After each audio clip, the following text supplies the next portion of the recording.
Keuntungan Saudi Aramco hampir sama dengan APBN Indonesia, sekitar 1.600 triliun rupiah atau sekitar 120 billion dolar per tahunnya. Keuntungan Apple Incorporated sepertiga APBN Indonesia, yaitu sekitar 750 triliun rupiah atau sekitar 50 billion dolar. Sales atau penjualan per tahun Aramco 360 billion dolar atau 5.100 triliun rupiah. BUMN Indonesia itu asetnya katanya 5.000 triliun rupiah, yang biasa kalau pebisnis punya prinsip dagang harusnya omsetnya 1:1 dengan asetnya. Ini kalau perusahaan swasta loh yang kita bandingkan, dan yang kelola oleh profesional yang tidak bercampur dengan tim ses pilpres untuk dapat hadiah jadi anggota komisaris. Juga balas jasa pendukung tim hore pejabat berkuasa menduduki jabatan untuk hadiah. Nggak ada yang begituan. Kalau benar dikelola, maka saya yakin BUMN ini bisa juga 5.000 triliun rupiah omsetnya dan tidak jago kandang tentunya,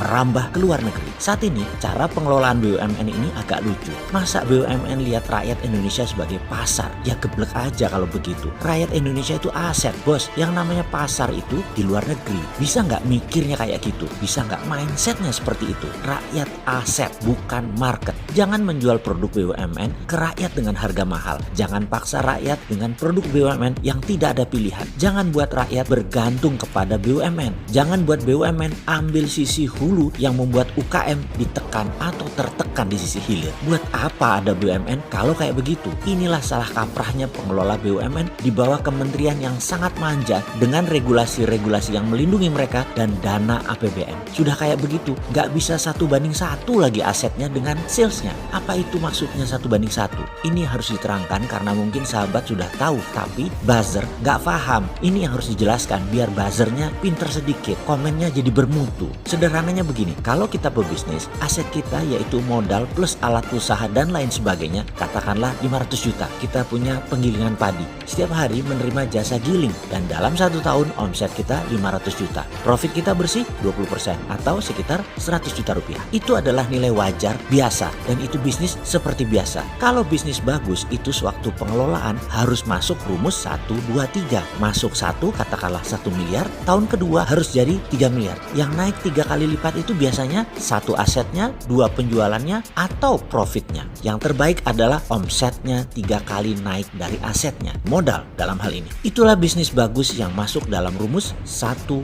2, 3. Kalau masuk 1 dalam setahun omsetnya 1, itu wayai. Ya harusnya dapat, itu standar. Jadi kalau BUMN asetnya 5.000 triliun, omsetnya juga harus 5.000 triliun. Dan kalau untungnya 20%, ada 1.000 triliun untung BUMN dan ini akan menolong APBN. Sekarang berapa setoran APBN dari BUMN? Wis repot Iki kalau ditanya begini. Wis ruwet sudah, gemeter yang ditanya begini para pejabatnya. Kalau punya hati sih, wis kelihatan sudah asli nih. Jadi bagaimana ke depan ini BUMN? Mana nih sudah setahun jabat, sudah berapa banyak setoran APBN ke BUMN? Loh, kok APBN setor ke BUMN ya? Bukan harusnya sebaliknya, BUMN setor APBN. Kok masih netek sih? Kok bukannya nyetor malah minta disetor? Kok enak ya? Maaf nih bro, namanya pelayan publik pejabat itu ya. Jadi wajar kalau ada yang nanya. Bukan oposisi loh ya, maklum fans dirimu apa juga yang kamu perbuat itu bilangnya bagus. Kalau kita kan netral, Anda ya harus melayani sisi liar dari harapan publik lainnya yang bayar pajak, minta performa Anda. Mangkel loh yang bayar pajak lihat APBN tidak perform, APBN malah buat nyetor BUMN yang nggak perform. Kalau nggak perform ya kita ingetin, kalau mau tahu caranya bisa meningkatkan omset dan profit BUMN ya mbok kabar-kabaran, nanti kita kasih tahu, kita tolong.